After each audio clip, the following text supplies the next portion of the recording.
Welcome everyone to today's webinar. My name's Alan Aranjo with Aspire Wealth Partners, and I'll be your host slash helper this afternoon. So if you're having any issues with audio or just any issues at all, you can go ahead and just shoot me a message and I'll try to help you out. Or if you wish to ask a question anonymously, just again send me a direct message in the chat and I can ask the question for you. Just a reminder, this is being recorded, so if you don't wish to be in it, you just turn off your camera and still participate and listen in. Joining us first today, we have Angela Krebs. Angela is a Chief Connector at Aspire Wealth Partners and enjoys helping others along their own career journey by connecting them with others so they might achieve more than they ever thought possible. Angela? Yeah, I've been a client of Aspire Wealth Partners for more than a decade, along with my husband, Jim. And I believe in what they do so much. They've been so helpful for us. So I joined the team about 18 months ago. And today's topic is personal health insurance. And this became an issue for me when I was going through both of my career pivots, the first time in 2004, and then again about a decade later.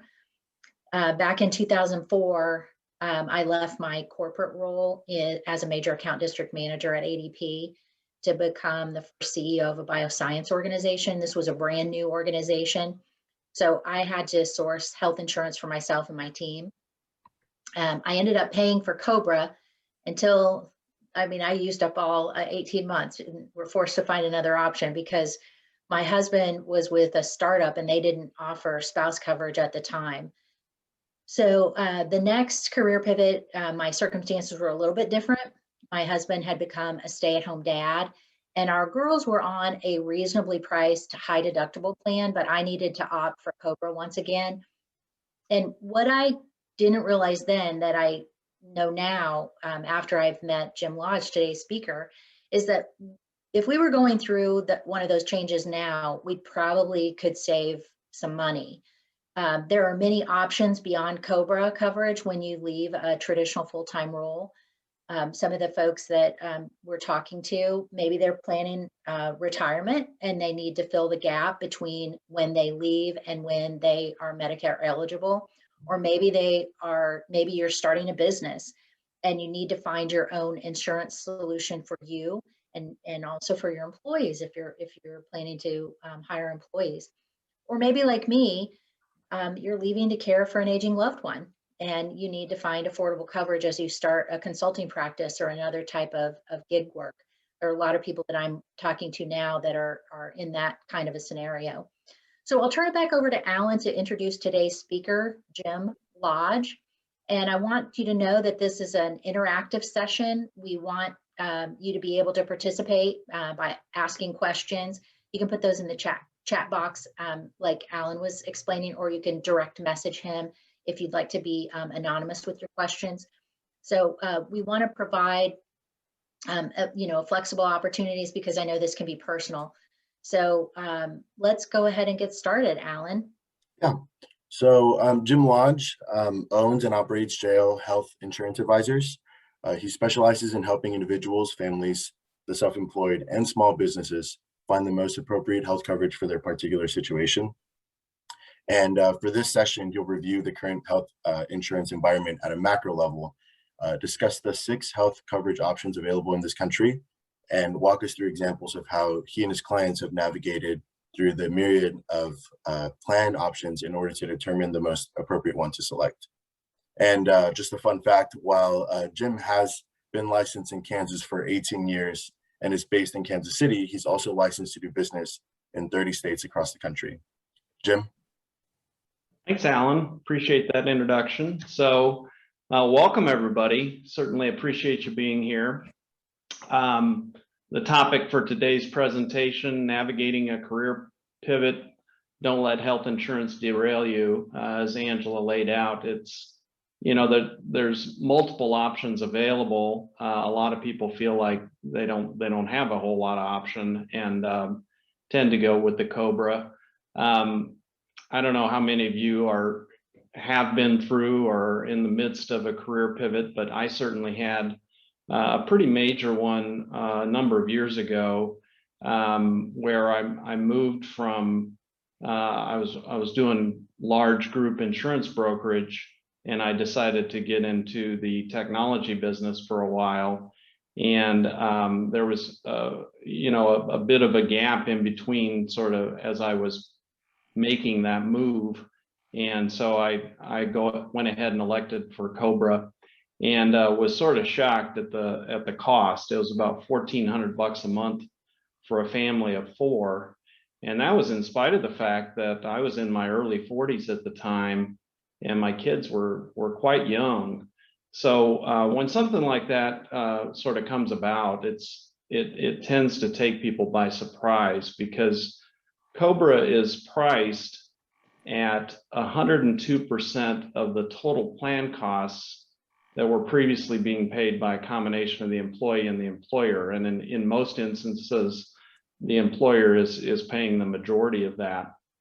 And then the 2% is an administrative fee that's tacked on top of that to do the administration of the Cobra outside of the normal plan. Anyway, it's one of many scenarios that people get involved in. And as I've been working with clients over the last several years on the private insurance side, I've found there's all kinds of scenarios, and each one is uniquely different from the other. But regardless of the type of career pivot or circumstance that you may find yourself in, the good news is that there are several alternatives typically available for health insurance for individuals that are in that situation. So that's what we're going to talk about today. As Alan mentioned, we're going to cover sort of 3 areas: an overview of the individual health insurance environment in the United States, the 6 avenues for health coverage that are available in this country generally. And then finally, I'm going to spend the majority of my time telling some client stories in terms of how we've navigated various situations to bring some of this to life for you. Now, that being said, I will tell you a little anecdote, which is that my dad, a lot of people don't know this, but my dad was a Presbyterian pastor out in Riley, Kansas, near Manhattan. And it was always really, really important that Dad that his sermons never go over 20 minutes, because the Presbyterians wanted to make sure that they got to the Calico Inn for lunch before the Methodists up the street got there. And so Dad always had to be on time. And I learned that lesson early and totally understand the importance of keeping to my allotted time. That said, I've only got about maybe 30 minutes worth of comments, but as Angela said, I think that gives us, with the overall time that we have, that gives us plenty of time for interjection, questions, what have you, and I'll answer those to the best of my ability as we move along. Anyway, just a little side note, and so now you all know that my dad was a Presbyterian pastor. As I mentioned, the first thing I'm going to cover is a very brief overview of the health insurance environment in the United States as it stands today. And I'm going to start with some did you knows. And for example, did you know that medical bills, the #1 cause of bankruptcies in this country are medical bills? And a lot of people, when you think about that, with the number of people that are uninsured in our country, which is a relatively healthy number, in spite of some of the best efforts of various administrations, that you can kind of understand when you see the cost of healthcare why this is the case. Also, we talk about employer coverage. Well, roughly half of the population doesn't even have access to that. About 175 million people in this country are sort of on their own and don't have access to employer coverage. also, and with respect to that number, you'll see different numbers depending on where you look, but this was according to the 2020 census. So I assume that's reasonably accurate. Another fact that's going on is more and more employers are really pulling back in terms of their support of their employees for that group coverage, particularly for the family and dependent coverage component of it. What they seem to be trying to do for the most part is keep the employees relatively whole, so kind of keep a consistent contribution associated with the employee only coverage, but putting more and more of the burden for family and dependent coverage back onto the employees.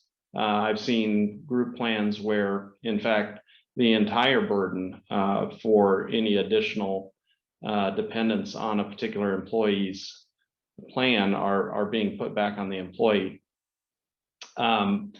This is driven really by, the ever increasing cost of health coverage, and certainly, as you can imagine, COVID has contributed to that in a relatively major way over the last year. But we've seen health coverage inflation far outpacing regular inflation for years. The good news is there is continued progress on this issue at the federal level. There are a couple of rules that were enacted relatively recently that are helpful, particularly for small employers. One is called QSARA, and which went into place in 2017. The other is called ICRA, which became available at the beginning of 2020. At their essence, these rules essentially allow, at least for certain types of plans, the small employer to reimburse employees for buying their own individual coverage. And it was really, if you think about it, it's kind of like what happened with pension plans versus 401k that we've seen over the last 30, 40 years, where that transition to individual contributions became much more prevalent. And that was kind of the idea behind this, was to really help the small employers do that individual coverage as an alternative to doing traditional group coverage. The next thing I'm going to talk about is with respect to the coverage options that are available to you as an individual. In this country, basically, you've got 6 avenues for getting health coverage. The first one is the group coverage that we've been talking about, and I include COBRA in that bucket because, as you probably know, COBRA is just an extension of your group plan, and it's always an option that should be considered. I mean, there are certain situations where if you've got a particular condition, or if you've paid in and gotten through your deductible because something relatively bad has happened early in the year, and it's something to consider if it may make sense to stick with that plan at least for a period of time. But when you do roll off a group plan, like if you get laid off or you have some kind of life-changing event, like perhaps a divorce while you're on your spouse's coverage or something like that, COBRA is always going to be there, and it's one option that you want to look at, but it's not the only option. And a lot of people make that mistake to think that it is. The next option is the Affordable Care Act, which those plans, a lot of people will refer to them as Obamacare or the Marketplace, or you'll even hear people refer to them as the exchange. I think there's most of this is still at the federal level. There are, I believe, 10 or 11 states that have formed their own exchanges that as an alternative to the federal ACA plans. But the premium, and the interesting thing about these plans is the premium pricing is really dependent primarily on 3 things. And those 3 things are income, age, and zip code. And they are what's called guaranteed issue plans. And what that means is that they must accept you irrespective of your pre-existing conditions. And, you could have brain cancer and they have to take you and actually treat you for that. I had a client who had not been covered for 10 years. He'd basically been paying cash for his whatever medical issues he had.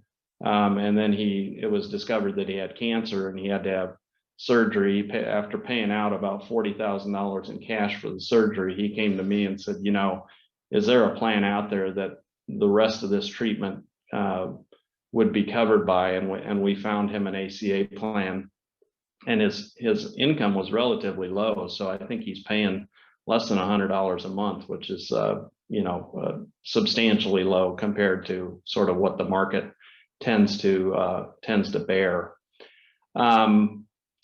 But the way they work to that point is the lower your income is, the less you'll pay in premium. And one of the advantages of these plans is they are month to month, so you can drop them at any time, which you'll see is pretty common when you get outside of group plans. I mean, most every other type of plan is month to month, as is true for the next category, which is the short-term and limited benefit plans on the private side.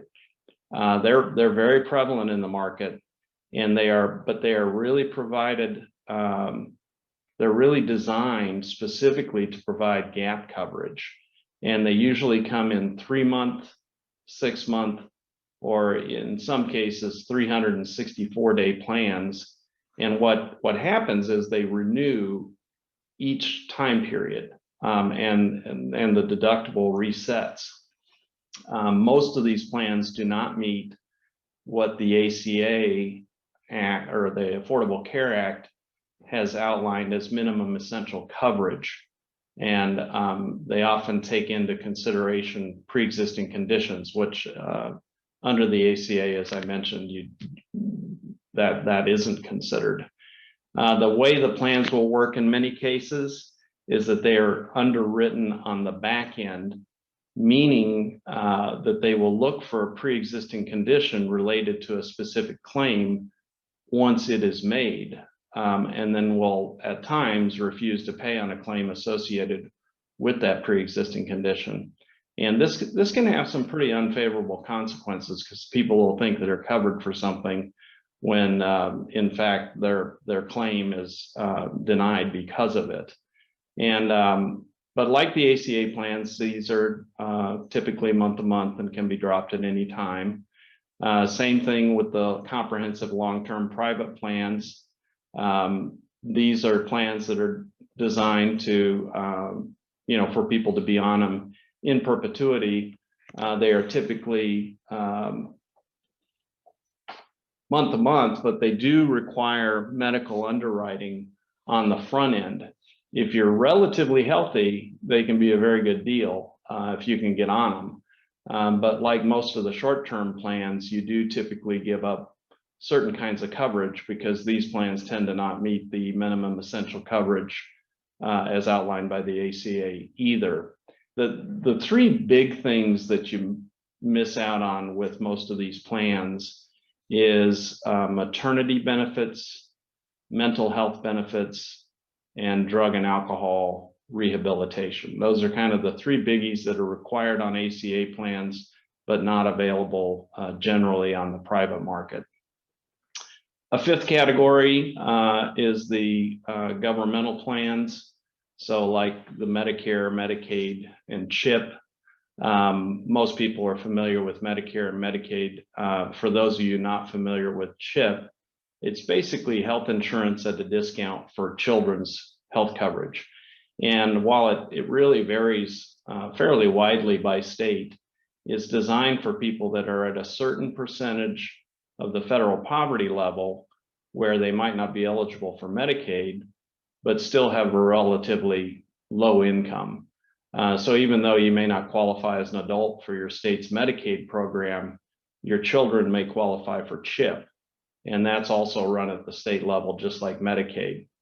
As you probably know, Medicare eligibility is triggered at age 65. And then finally, there's the Christian share plans. And I'll be very transparent here. I'm not a fan of Christian share plans because from my point of view, bluntly, they are not health insurance. Instead, they are cost sharing plans and tend to have no true guarantee of payment for the claims. The way they generally work is that the participants will pay their premiums, and those are pooled into one large bucket of money. The participants pay cash price for their medical services, which most plans have substantial discounts because they're on a network. This one does not. They tend to negotiate. Most of these plans tend to negotiate sort of on the back end of a claim, which is sometimes successful and sometimes not with the providers. But once that deductible is met, then they'll submit those claims to be reimbursed by the plan or by the pool of money. A number of them have come under regulatory scrutiny in the recent years because of particularly bad claims experience driving the pools out of money, and then in some cases the claims have not gotten paid. So that gives you an idea of the 6 avenues that are generally available for accessing health coverage in the United States. What I'm going to do next is tell you a series of client stories. I think I've got about a dozen of them to sort of illustrate how these plans, the various scenarios that people have faced and how the plans were put together in order to try and best meet their needs. Before I do that, though, I was going to answer a question that a lot of my clients ask me, and that is, Jim, how do you get paid? And I am an advisor, and I've had clients offer to pay me a consulting fee, but I decline and explain to them that I get paid by the various plans that I might place them with. Sometimes I get a commission, sometimes I get a small referral fee, and there are times when I'm not paid at all. The important thing to me, though, is that I'm being helpful to them and trying to ultimately find the best solution for their particular situation. Okay, so next we're going to move to the stories, and the first story I'm going to have is of Donna. And Donna is a nurse practitioner down in Oklahoma. She was leaving an employer and losing that group plan. For her new group plan that she was going to, they were telling her it was going to run about $2,400 a month for her family of 5. And on her income, that was just going to be too much. So she was looking at various options and came to us, and we had a conversation about it, took a look at what was available. And it was sort of we were able to come up with a strategy that saved her about $1,000 a month. So still not cheap. I mean, she was still paying $1,500 a month, but for a family of 5, she felt like, well, that's better than what I was looking at. So the coverage for the new group plan was actually pretty good on an employee only basis. What was driving that high cost was the coverage for the rest of the family. So what we did was we went ahead and put Donna on her new group plan, but then we found a long-term private plan for her husband and their 3 kids. So that was the most financially favorable situation for them. Vicki owns a law practice here in the metro, and she has 13 employees plus herself. So you got 14 people, and they were in a group plan.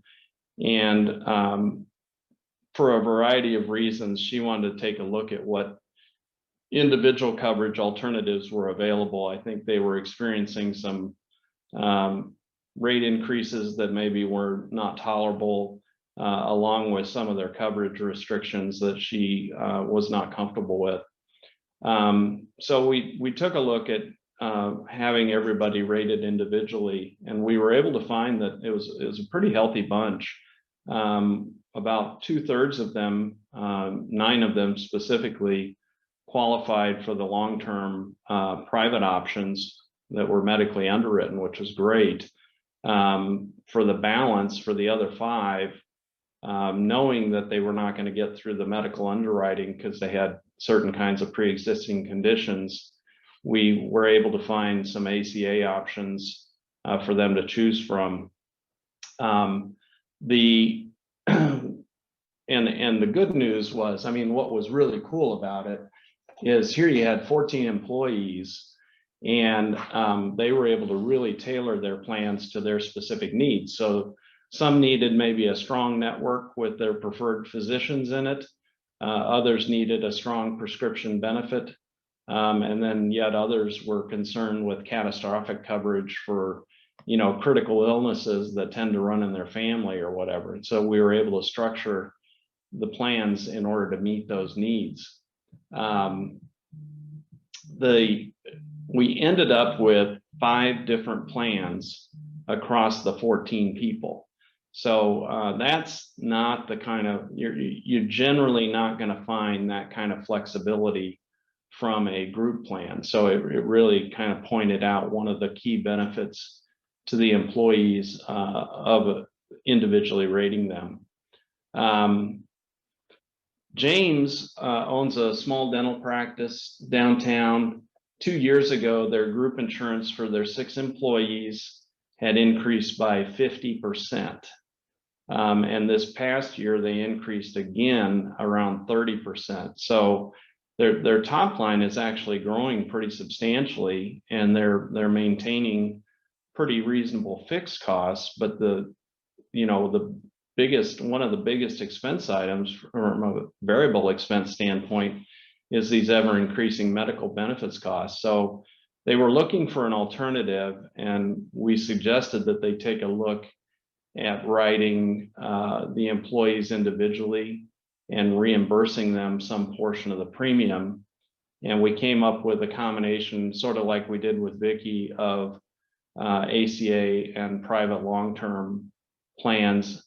In fact, we're not quite done with this one, but it's looking like almost everybody is going to qualify for the private long-term options. And so it's going to save them a lot of money as an organization, because what James is doing is he really wants to be an employer of choice. So he is paying 75% of the premium for the employees and their families, which is really unusual in this day and age to pay that much, particularly on the family side.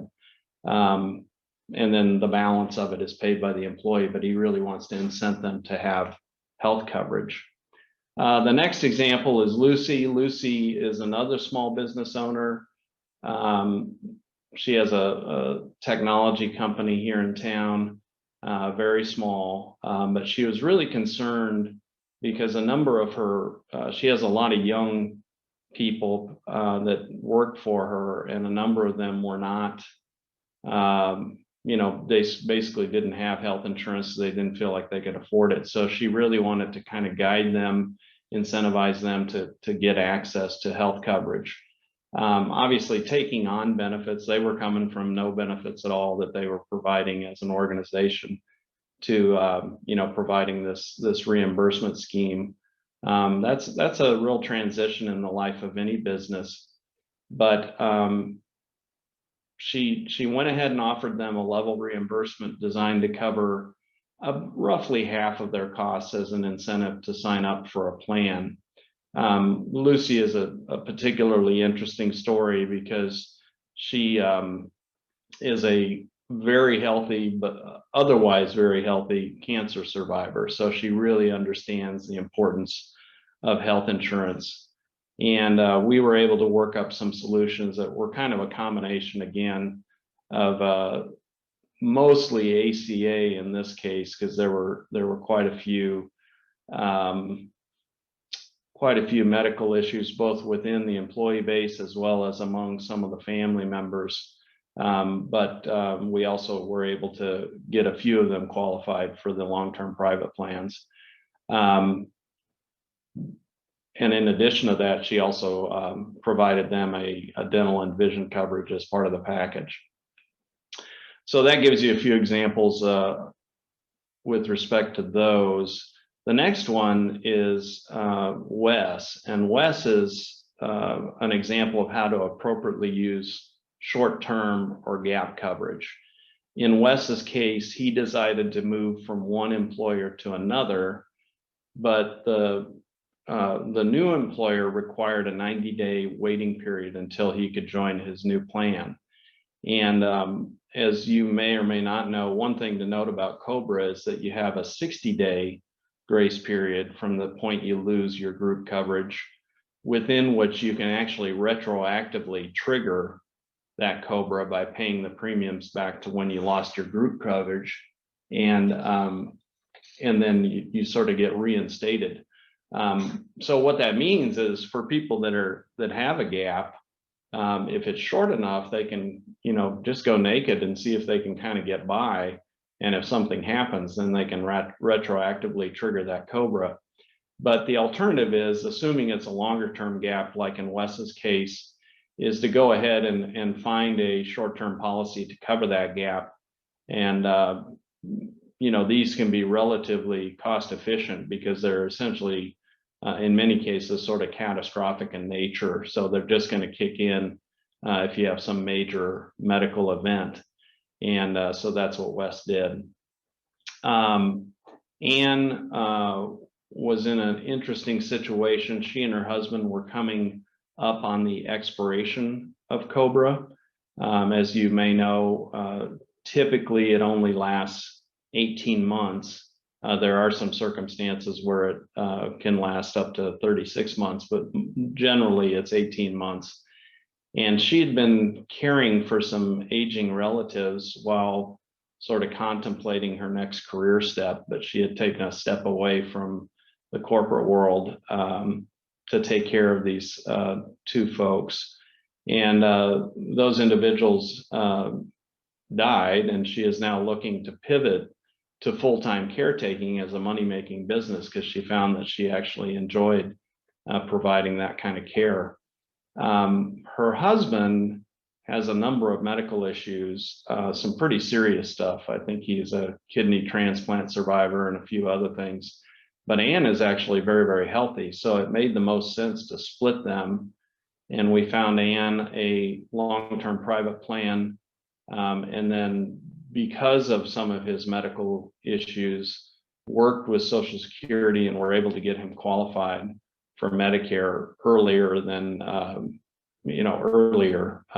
think he's probably about 59 or 60 years old. So we got him on there 5 or 6 years early. Bob was a situation that we've been seeing a lot over the last year. He was laid off due to COVID and went ahead and transitioned to COBRA. When he made the election to go with COBRA, he had the impression that he was locked in for the full 18 months. And the fact is, as we mentioned earlier, you can drop COBRA at any time. You aren't locked in for a specific duration. But I think some people get confused by that because when they're on a group plan, they tend to be locked in for the year. The costs were very high. He was paying $1,800 a month for his family of 4.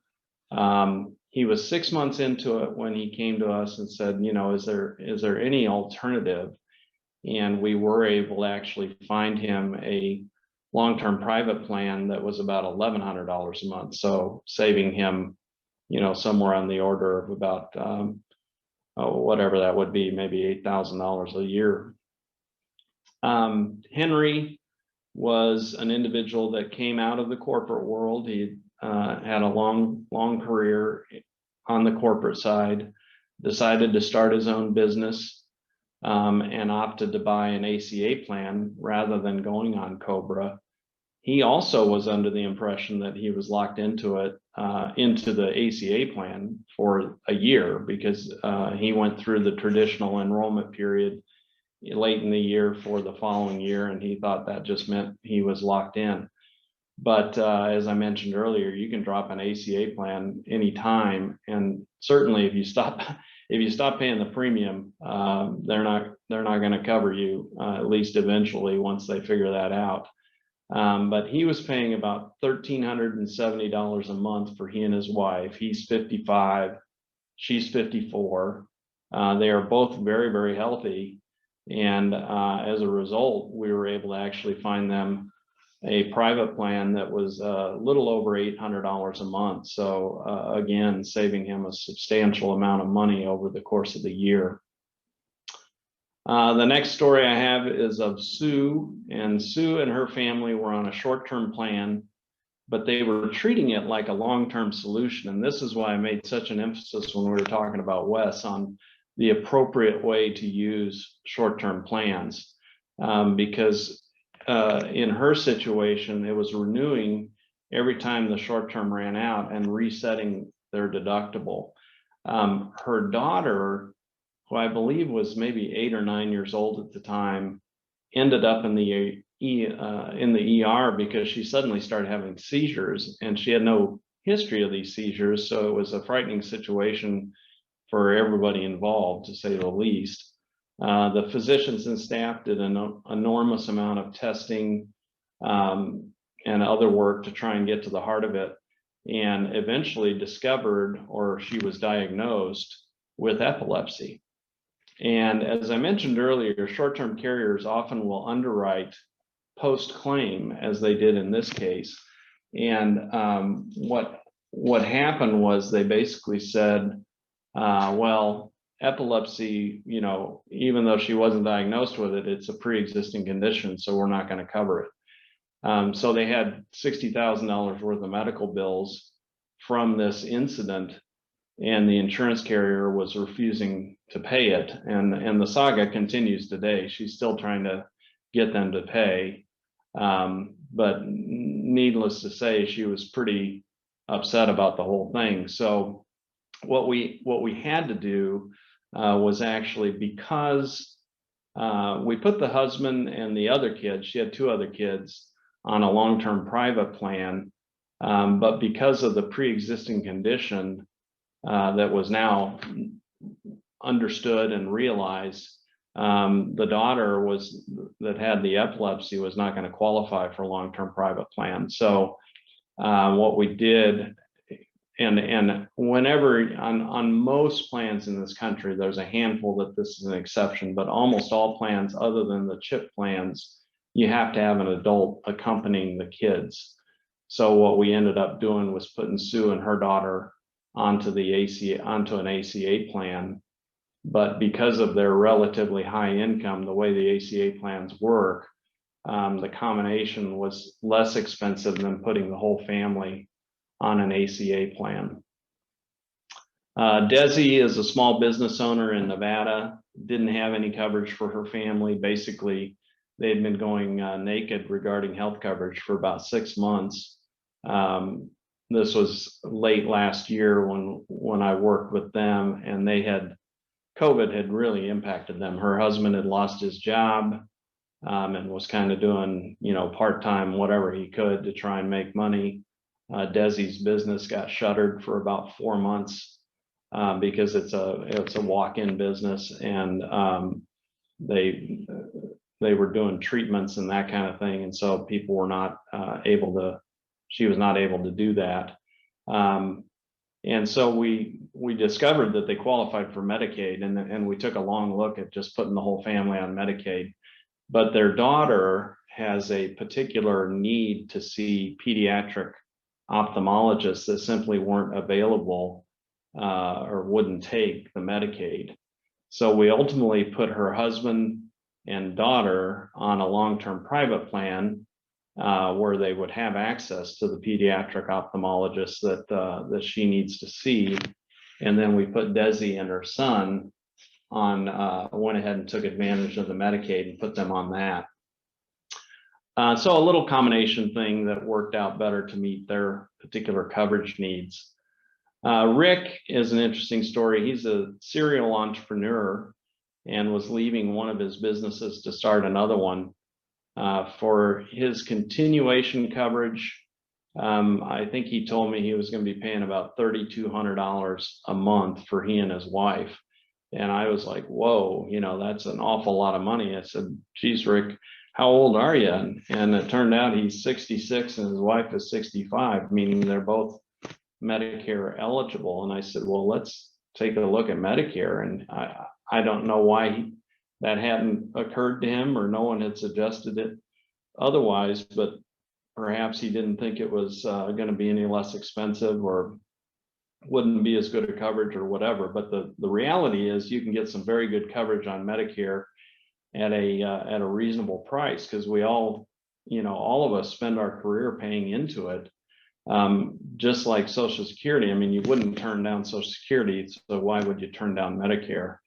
So I got him hooked up with a Medicare specialist, and literally it's going to save him over $20,000 a year from what he would have been paying on that continuation coverage. And then finally, there's a story about Steph. And Steph and her family were on a Christian share plan. They paid cash $19,000 for some relatively minor outpatient procedure to remove a cyst of some sort. And they submitted they'd obviously met their deductible and then submitted the balance of the claim and waited on their reimbursement. It's been over a year and a half, and basically that particular plan had evidently run out of pooled funds, so they didn't reimburse, leaving Steph stuck with the bill. Understandably, she was sort of disillusioned by the plan and transitioned her family over to a long-term private plan. So lots of different ways you can skin the cat, but those are just some of my stories with my clients. Hopefully at this point, you've got an idea of how these various avenues for coverage can be worked to bring about the best situation, both in terms of coverage and the financial realities of a particular family. Sometimes it makes sense to mix and match as needed among the various options available, and to try and find the most appropriate solution. But the point being, while we talked about COBRA early on, it always is an option to be considered, but there are definitely some reasonable alternatives to that. So, okay, I understand that's an awful lot of ground that we covered. There's no question that it can be difficult to navigate all of this. And as I mentioned earlier, these scenarios are all very unique. I mean, they're kind of like fingerprints. I mean, they're all different from each other. And that's where an advisor can come in and be very handy to effectively. My job is to serve as a guide to help identify the best solution for a particular situation. So with that, I certainly thank you for your attention while I was talking. And I guess, Alan, I don't know if we've gotten any questions in the chat, or if you guys want to unmute yourself and just ask me questions, but I'm open to that. Yeah, Jim, if I could ask a question. So yeah, there's good information, and it's interesting how you layer different plans together. I guess my question is, how difficult is that to manage once it's in place? When you have a claim, do you just claim both insurances with a provider, or do you target certain types of services against one insurance provider and send other types to the other provider? Yeah, that's interesting. Generally, most of these examples, maybe all of them, it was split by individual, right? So one person had one kind of insurance and one had another. But you can hold two insurance products at the same time. And I have clients that I've done that for as well. And maybe they have, in most cases, they'll have a limited benefit plan for kind of what I call the front end, for the day-to-day services, prescription drugs, that kind of thing. And then they'll have a catastrophic plan to protect them on the back end that might have a $6,000, $7,000, $8,000 maximum out of pocket. And so what I always tell them to do is, really consider what a lot of times they'll call me and we'll talk through it, but I say, consider what the service is. And to your point, I mean, you just kind of figure it out based on what it is that you need, which one's going to be the more beneficial. I have a lot of people ask me, well, is one primary and one secondary? That doesn't come into play. It's really, you generally will say, okay, what's the situation? Well, then I'm going to use card A or card B, depending on, or insurance plan A or insurance plan B, depending on what the situation is. Okay, thank you. You bet. Sorry, I was muted. We do have a couple questions here in the chat. Okay. One of them is if there are any constraints for qualifying for the federal subsidy to pay for COBRA, things through September, and do the employers need to send employees a special form, and is it covered at 100%? Yeah, I don't know about what the employers have to do. My understanding is if there are some definite limitations, and I don't know all the ins and outs of it, but I want to say it's only if you lost your job like after April or something like that. Maybe it's February, I can't remember. But there are definite guidelines, and I would have to look them up to see more precisely what those are. But it's kind of limited in terms of what's going to be covered. But for those people that fall within those guidelines, I mean, they're basically paying their COBRA, I think, through September. So there is some major relief for certain people in certain situations. So how about, we'll take that one, Alan, we can follow up with that individual and we'll do a little bit more homework on that. I'm curious about that too, especially on the employer side, what needs to be provided. So we'll follow up. Absolutely. We have another one, says, are there associations like AARP or AAA that offer group options for association members? So generally, as far as a group, it usually needs, for traditional employer group plans, it has to be an employer, obviously. What I've seen most associations do is they will have discount programs formed, and they'll have a particular set of options that you can go to. So as an example, there's realtors tend to be 1099 employees, so they tend to be self-employed people. And the Association of Realtors here in Kansas City, they've got a program where I think they offer 5, 6, 7 different options to people that they can procure. They're not a group plan like you would traditionally think of one. They are individual plans, but they're prepackaged and provided to the members exclusively, if that makes sense. And they get some more favorable pricing, I think, because they're bundling people together and widening that pool. Whereas a small group plan, you've got a lot of risk associated with that to the insurance company, so they tend to rate the premiums higher. Okay. Anything else? Are health insurance premiums deductible? That depends. As a general rule, if you're on what's called a HRA 105 or in one of these QSERA or ICRA plans, HRA 105 is for self-employed individuals who happen to be married and have their spouse employed, to some degree. QSERAs tend to be, and ICRAs tend to be for larger groups. But anything that's got HRA in it, those are tax deductible.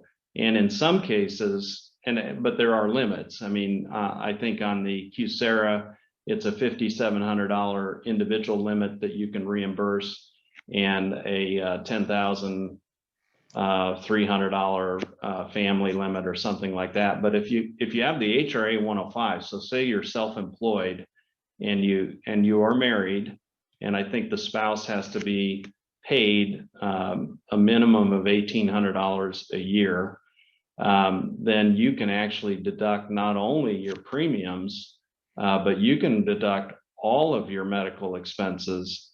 So your co-pays, you can even deduct over-the-counter stuff, your dental coverage, vision coverage, anything like that under HRA 105 is deductible. And a lot of people don't know that, including accountants. All right. Any insight on whether on the Biden administration, if they'll make any progress on lowering Medicare eligibility to a lower age? Ooh, good question. I haven't even considered that. That would just, I would think probably no.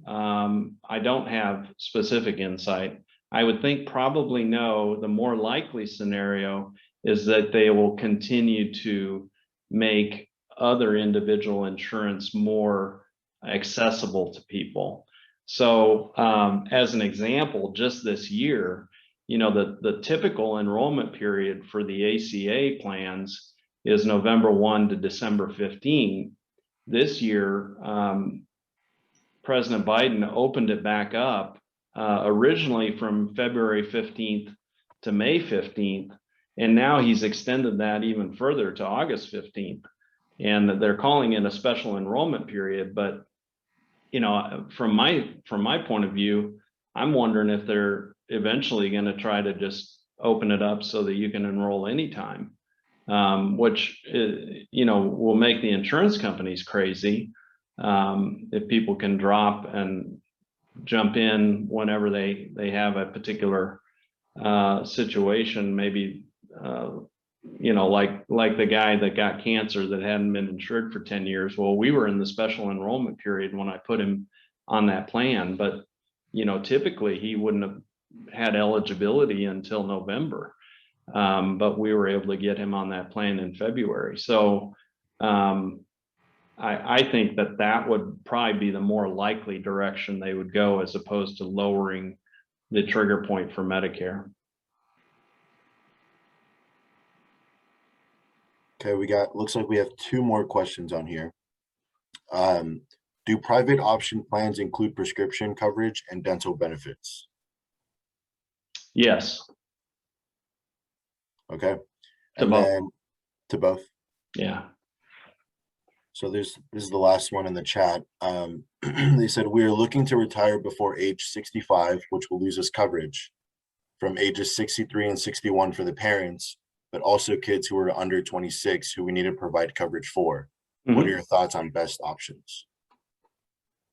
Well, it's going to be very dependent on the health status of everybody in the family, what's going to make the most sense.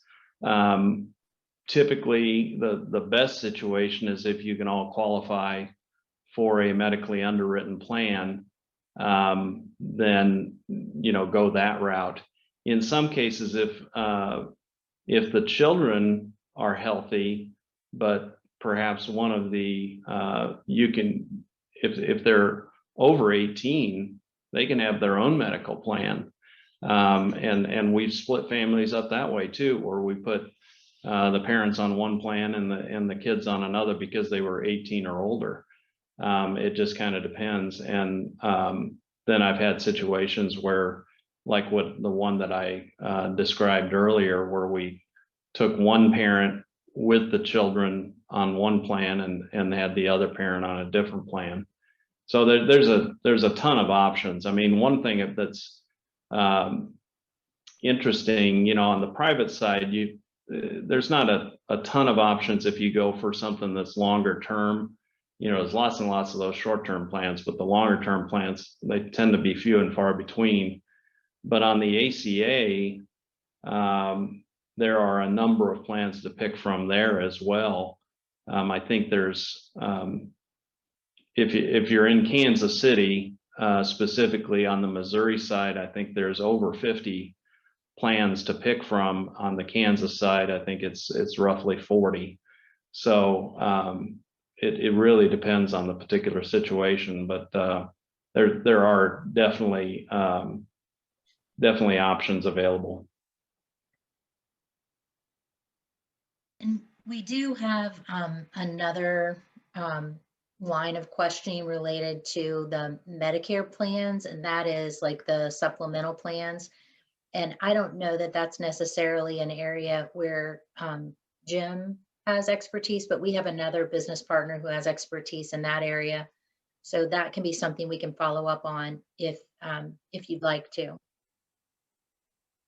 Yeah, So just, yeah, I'm definitely not the Medicare expert. I do have a as you said, a partner that I turn to for that stuff, but I'd be happy to take the question back and get back to whomever. yeah, so we can follow up on those kinds of things. As we had introduced Jim. Jim is one of our business partners. Those of you who know Aspire, and you already know this, but for those of you who don't, Aspire Wealth Partners is a fee-only fiduciary RIA firm. So we have several business partners like Jim who provide expertise in related areas to financial planning and wealth management, because we don't sell products at Aspire. That is just the way that we've chosen to do our business. We make introductions to vetted business partners like Jim and others who can help our clients once we identify there's a need like that. This is our purpose. We partner with our clients along their life's journey to discover, plan for, and take action to live their best life. And as part of that, we start with the person's why. And I think this is on the next slide, Jim. The Okay. why is, what our clients are wanting to do. And it's a continuous process of discovery. And many of our clients are going through transitions, much like the transitions I described earlier that I went through, which were career pivots. And I wanted to just in just a few minutes here, if there aren't other questions about insurance, maybe offer some suggestions about career pivots that could be helpful for people who are going through that particular transition. On the next slide, we're talking about some exercises. So these are 3 of our favorite exercises at Aspire for people who are going through a career pivot. The first one is a good place to start. It's identifying what your values are and how they show up and how that might help you as you look at where you're going next. So there's a free website that you can go to, that lifevaluesinventory.org, and it will guide you through taking this, using this instrument to help you with identifying your values. And then you can use those to do a matchup with your next, how you're looking for your next thing. The second exercise is an exercise called 5 Lives. And this is an exercise, and I have a worksheet, and I'd be happy to send it to you if you want to, but you really spend some time thinking about what you might do. So it's like thinking about living 5 different lives. And you don't want to necessarily pigeonhole into money or other things that might block you from considering what comes to mind, but you actually spend some time contemplating 5 different scenarios. And my recommendation would be to do that after you've done the values exercise, so that then you have that sort of front of your mind too, while you're going through and looking at your 5 different potential lives. This third exercise, I think, is really super important, one I found really helpful. It's just a real simple exercise where you grab a notebook, and on one side, what you like about your job or your jobs over the last 5 or 10 years, and on the opposite page, what you don't like about your job or jobs that you've had in the last 5 or 10 years. And what that'll help you do is it'll help you clarify a little bit about what you might be seeking in your next opportunity. And so you might find that some things come to the surface that you might not have thought about previously, and it can help you with navigating your choice on your career pivot. So I'm happy to have a conversation with people who are going through or thinking about a career pivot, whether you're looking at traditional next job kind of thing, or if you're thinking about retirement and what you want to do, as you retire, because ultimately we are with you on that journey. If you go to the next slide, Jim, there is a tool that we like to use. It's called Return on Life, and it can help you get an index of where you are with your return on life. Are you living the best life that you have are you living your best life with the money you have? And there's a website right there that you can go to. It also is free. It's a resource that we provide to people who might want to get a sense of where they are with their return on life index. The next slide, I think, has our contact information. I have my phone number, our website, my LinkedIn address. We also can provide that for Jim. What we want to do is we want to make this an opportunity for you to engage us, but it'll be driven by your desire to have us contact you. So if this is the part where we'd like you to actually plug into the chat, if you would like to have someone reach out to you. If you'd like Jim to reach out to you to have a further conversation about personal health insurance coverage for you, your family, or your situation, indicate yes, you would like Jim to reach out. And if you would like me to follow up with what we do at Aspire with a financial plan or helping you with a career transition, you can indicate that you would like Angela to reach out. And if you don't want us to reach out, you can put that in there too. That's completely fine. So I also wanted to be in compliance. And so I want to share my disclosure slide, which is something that we take seriously at Aspire. Wanted to make sure that you knew that this is a presentation for illustrative purposes only, and all the other fine print about what we do at Aspire. Are there any other questions now that you've had an opportunity to think things through? We have a few minutes left. I'm happy to return that time to you, but if you have questions, we'd be happy to take them about insurance or otherwise. Yeah, it looks like Mike. I think Mike Nelson may have had a question. Yeah, I'm still trying to figure out how to use chat. So that was, I hit the wrong button, but I got it figured out. Okay. I think there's one more question for Jim. Let me see. I need to pull this up. Can ACA plans be split within a household? Husband on one plan, wife on another, daughter over age of 21 on a third, or does the household need to be all in the same plan? They can be split. Okay.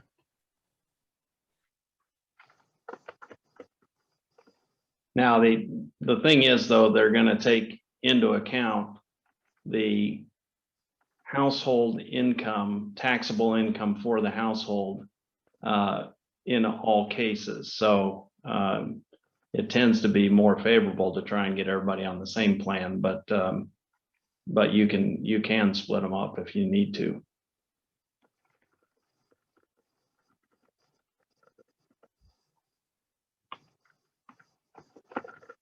Alrighty, that's all I have for questions.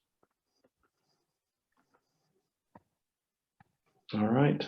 Well, we want to say thank you to everyone who took time to attend. We hope you got your gift card and are enjoying a little lunch on us. We will have this recording available. I got some advance notice that people would like to have, a copy to share with a spouse or someone else that's in their group that they think might benefit from the information. We want to make that easy for you. So we'll create a recording the next couple of days and send that out. I see a couple of notes in the chat box. Please let us know if you do or you don't want us to contact you. And we'll return the rest of the time back to you. All right.